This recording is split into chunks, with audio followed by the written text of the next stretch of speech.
I am here today because I cannot be there with you today. But thank you for coming. Thank you for your resolve, your generosity of spirit. On Wednesday night, after a threat was sent to this embassy and police descended on this building, you came out in the middle of the night to watch over it. And you brought the world's eyes with you.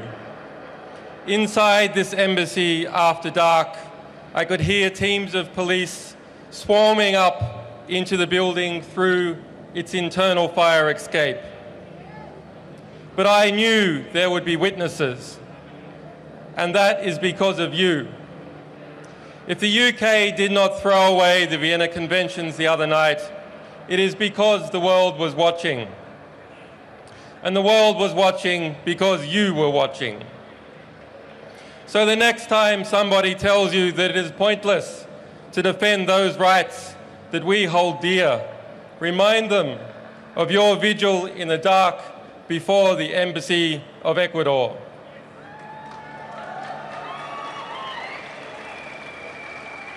Remind them how, in the morning, the sun came up on a different world and a courageous Latin American nation took a stand for justice.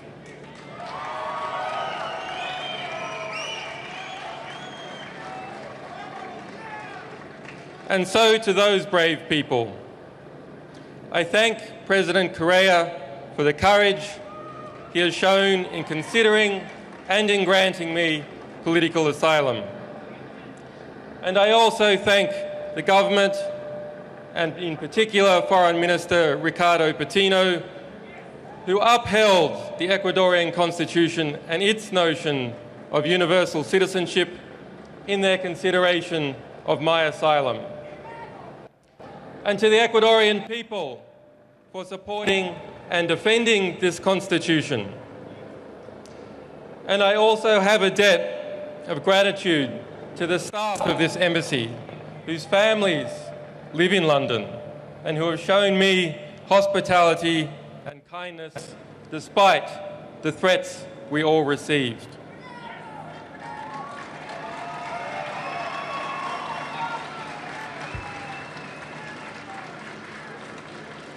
This Friday, there will be an emergency meeting of the foreign ministers of Latin America in Washington, D.C. to address this very situation. And so I am grateful to those people and governments of Argentina, Bolivia, Brazil, Chile, Colombia, El Salvador, Honduras, Mexico, Nicaragua, Argentina, Peru, Venezuela, and to all other Latin American countries who have come out to defend the right to asylum.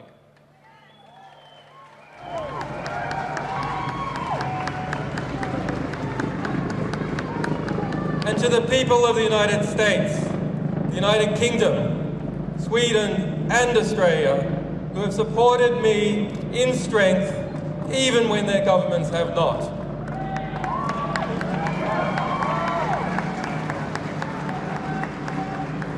And to those wiser heads in government who are still fighting for justice, your day will come.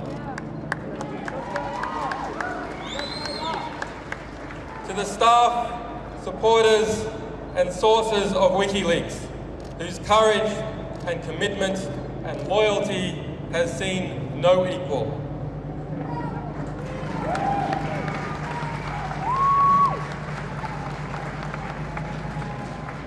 To my family and to my children who have been denied their father, forgive me, we will be reunited soon.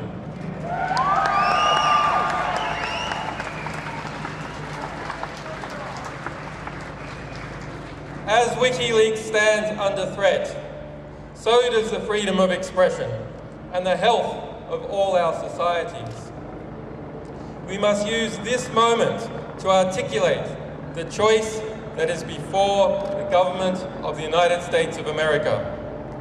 Will it return to and reaffirm the values, the revolutionary values it was founded on? Or will it lurch off the precipice, dragging us all into a dangerous and oppressive world in which journalists fall silent under the fear of prosecution and citizens must whisper in the dark? I say it must turn back. I ask President Obama to do the right thing. The United States must renounce its witch hunt against WikiLeaks. The United States must dissolve its FBI investigation. The United States must vow that it will not seek to prosecute our staff or our supporters.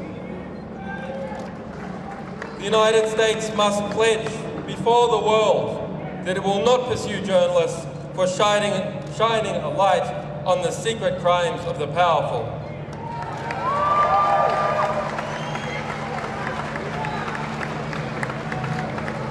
There must be no more foolish talk about prosecuting any media organisation, be it WikiLeaks or be it the New York Times. The US administration's war on whistleblowers must end.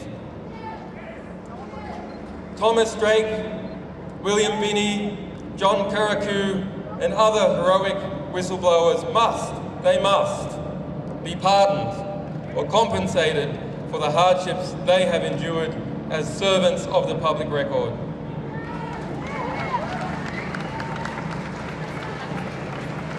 And to the Army private who remains in a military prison in Fort Leavenworth, Kansas, who was found by the United Nations to have endured months of torturous detention in Quantico, Virginia, and who has yet, after 2 years in prison, to see a trial, he must be released.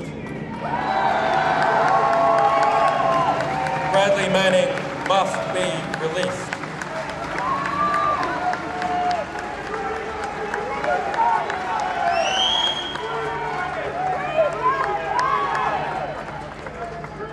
If Bradley Manning did as he is accused, he is a hero and an example to all of us, and one of the world's foremost political prisoners. Bradley Manning must be released. On Wednesday, Bradley Manning spent his 815th day of detention without trial. The legal maximum is 120 days. On Thursday, my friend Nabil Rajab, president of the Bahrain Human Rights Centre, was sentenced to 3 years in prison for a tweet. On Friday, a Russian band was sentenced to 2 years in jail for a political performance. There is unity in the oppression. There must be absolute unity and determination in the response.